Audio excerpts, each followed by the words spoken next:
Welcome to Tabletop Tommies. I'm Johnny. And I'm Phil. So today's episode, we are joined by a very special guest, Josh. Josh, those of you who are involved in the UK tournament scene will know very well. He's a member of the South Wales Warlords Gaming Club based in Cardiff.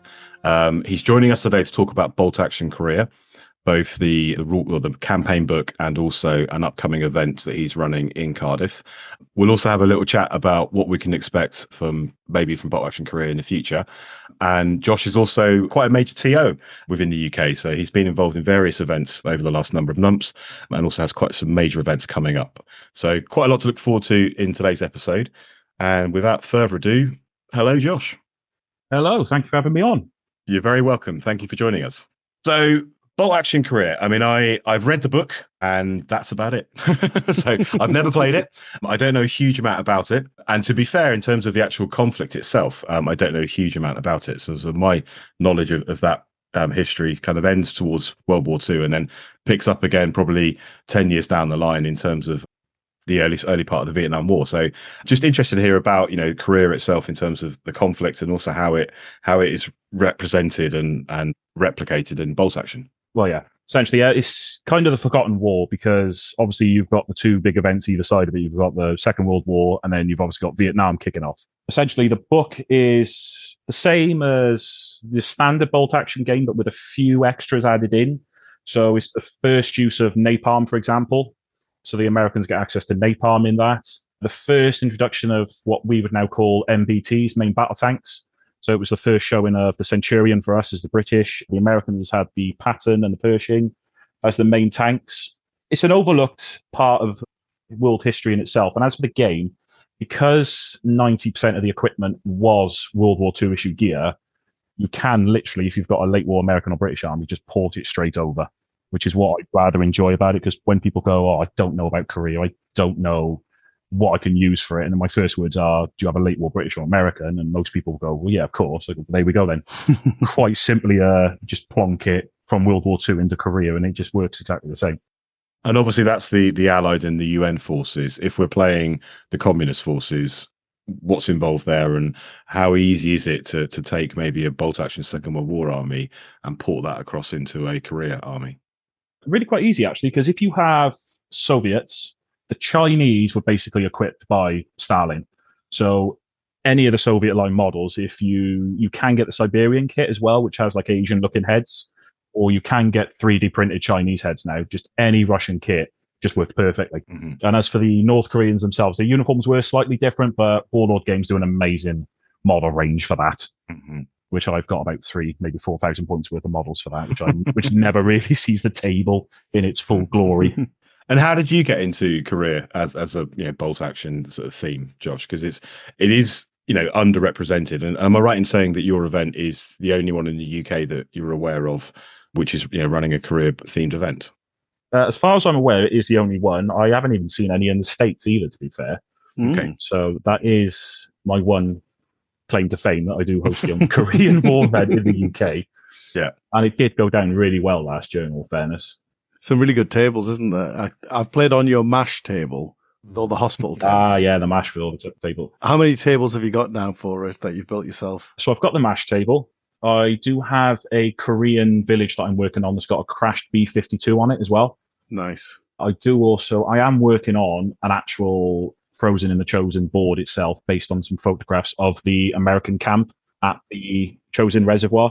So that'll be winter, loads of tents, some ruined buildings, and lots of sandbags and dugouts. Do you tend to find with the models, is it mainly winter based, or do you find that people are fielding sort of summer uniforms as well as winter uniforms, and that either are perfectly acceptable? Yeah, either's acceptable, because the strange thing with the Korean Peninsula is that much like the UK, you can have freezing cold weather in the winter, and then in the summer, out of nowhere, you get blistering heat.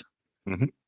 So I'll give you an example. So at the actual Battle of the Chosin Reservoir, it got to minus 38 degrees centigrade. Yeah. It's unbearable. I work in an industry where I deal with chilled and frozen food, and the freezer we have is minus 18 to 20 degrees. So it's just shocking to think that when I walk in that room, it's twice as cold. Mm-hmm. And the guys up there didn't have anywhere near as much protective gear as I have on when I'm in work. Sure.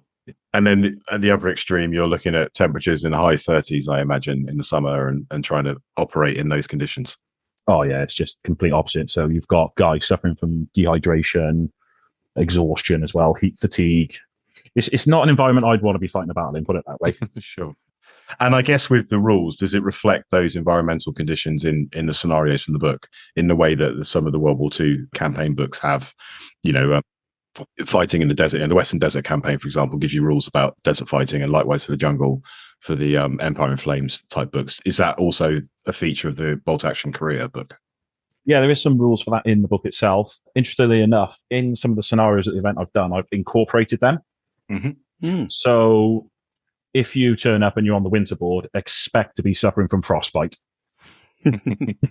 But at the same time, if you're on one of the summer base boards, expect to have some units suffer from heat exhaustion, which if you go to normal events, you don't tend to find these. But given that this is a very themed event, I thought, you know what, I'll throw them in. We did them last year and I had nothing but positive results off people.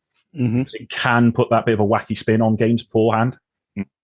Yeah, and some of the armies often have rules to offset the campaign rules, don't they? So I presume they would be in play as well, like skis, or I don't know what your summertime special rule would be. extra canteens. Extra canteen door round. Yeah. You can buy winter clothing. Generally, that tends to be UN forces because the Chinese suffered terribly with clothing. And there's stories of them stealing boots off UN guys that had died on the battlefield just because they weren't given footwear up in the mountains. So that nicely leads us into the event itself. We've mentioned it a few times. So what's happening in June? What can we expect? Where is it? Give us all the details, Josh. So it's in Firestorm Games in Cardiff. I'm sure a few of you would have been there and understand that it is an absolutely amazing game venue. 2 days, 5 games. Each of the missions will be different on each board. If you've attended the Welsh Open, it'll be the same sort of style. So you just move up and down. Scores are kind of irrelevant. And everyone's going to walk away with something at the end of the day. And it's more bragging rights than anything else. And is it similar to the Welsh Open where you've got no blue on blues? So you've got a number of UN and Allied forces and a number of Communist forces tickets available? Yeah, so I've got the tickets up separately. We were, what was it last year? I think we had 2 more UN players than Communist players last year. So I did ask for 2 volunteers that were just happy to play on blue, and 1 club member did come up and say, yeah, I'm fine with that. It doesn't really matter to me. Yeah. Mm-hmm. So if I can avoid blue on blue, I will avoid blue on blue. But if it is, I do kind of expect it to be more slanted towards the UN forces because obviously British and Americans are probably more popular than the Russians. And most people don't want to invest in the North Korean line. So, but we'll cross that bridge when we get to it. Sure. Play communist and you won't have to deal with blue on blue. Put it that way.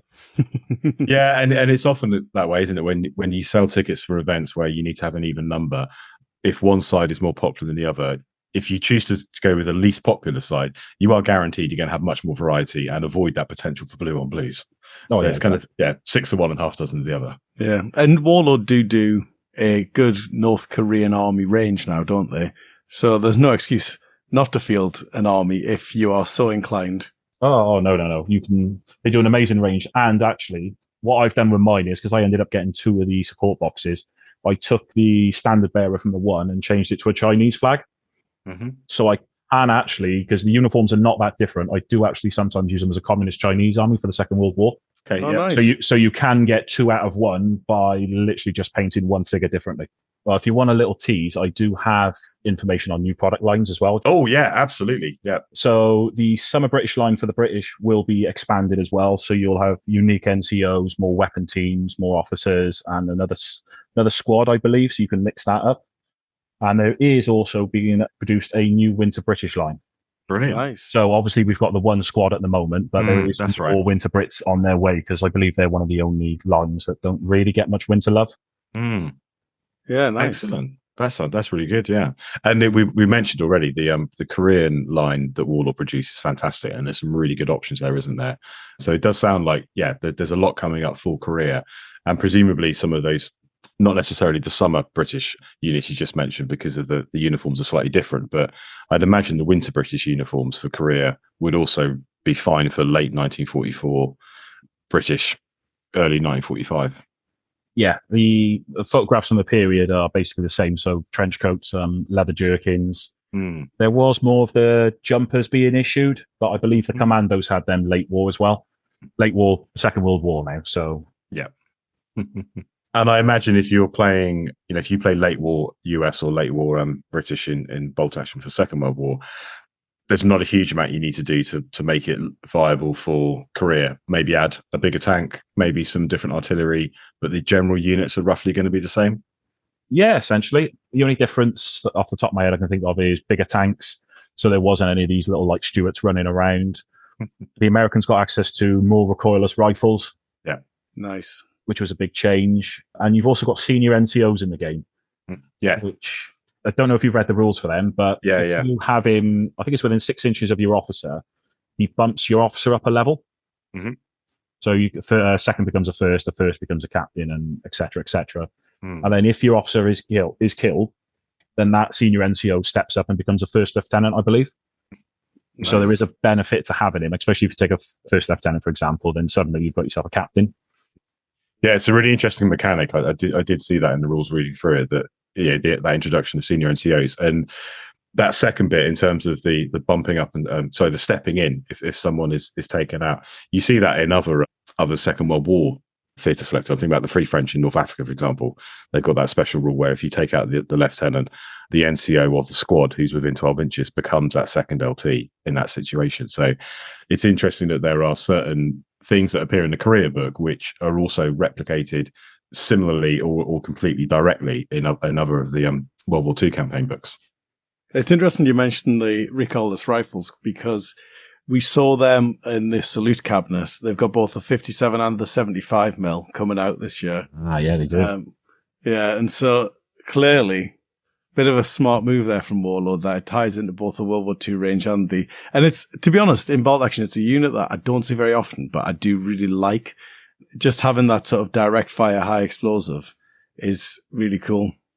Not great anti-tank weapons, ironically, though, in bolt action. HE kills all problems.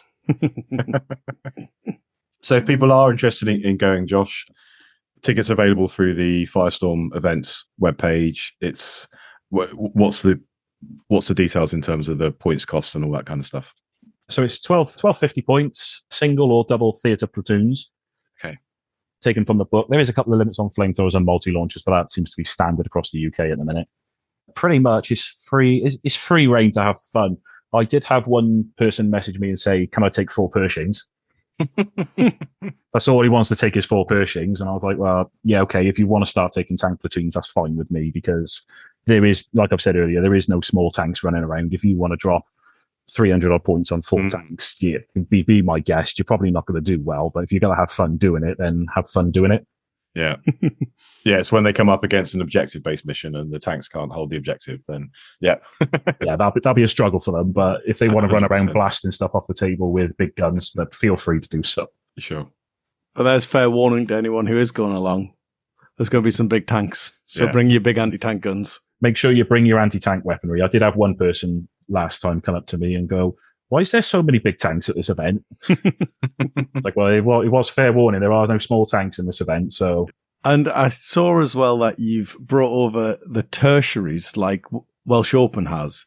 Obviously, that's quite popular at Welsh Open, where you have your things like kill the enemy sniper with a sniper, etc., as a tertiary victory point. Is that off the back of Welsh Open? Essentially, I did magpie the idea, I won't lie.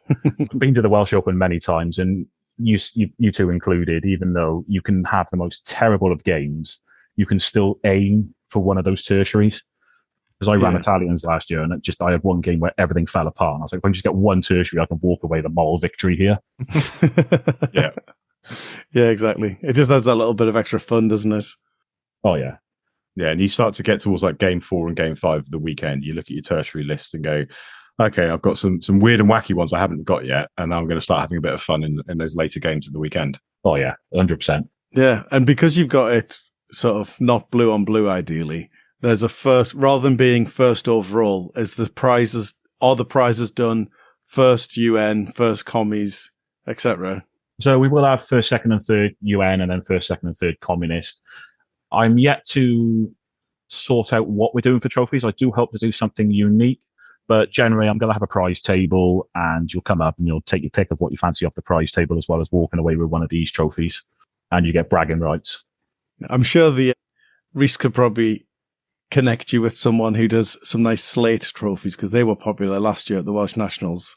Oh yeah, they went down extremely well. Nothing better than a trophy you can eat your dinner off, eh? Depends how big the trophy is or how small the dinner is. Yeah. So speaking of unique, Josh, so you've actually been in contact recently with one of the co-authors of the book, John Russell, and he's had an input. I think I'm right in saying he's had an input into some of the missions and giving you some ideas about maybe changing some of the rules or tweaking some of the objectives within the missions itself. Yeah, so I had a conversation with him, I think it was 2 weeks ago, maybe last week. Mm-hmm. Sat down and I essentially said to him, because I did have a conversation with him beforehand, and said, right, was there anything else coming up for Korea? And he sent me this file, and it was absolutely huge, and it was all the stuff that was cut from the book. Okay. So I basically sat down with him and said, right, what would you recommend? So I'll give you some example here, for example. So early war, the Chinese used bugles. They were using them as old school communication devices, not like radios. But the first UN troops to arrive thought it was psychological warfare. So there is a rule for, it's basically tiger fear. Tiger fear, if you've got Chinese models armed with bugles, it's UN forces because they're scared. Bugle fear. Brilliant. Bugle fear, yeah. And then, interestingly enough, the Americans also have the same tiger fear, but it only works if you've got the actual tiger painted on the front of the tank. Yeah. Mm-hmm. Because if you've seen the new Easy 8 tanks, it actually comes with a transfer for said tiger to be painted on the front. Oh, okay. Oh, right. Nice. So there is no real excuse for people to go, oh, I didn't fancy painting it. I'm the worst painter in the world. And the minute I saw that transfer, I was like, yes, thank God. Yeah.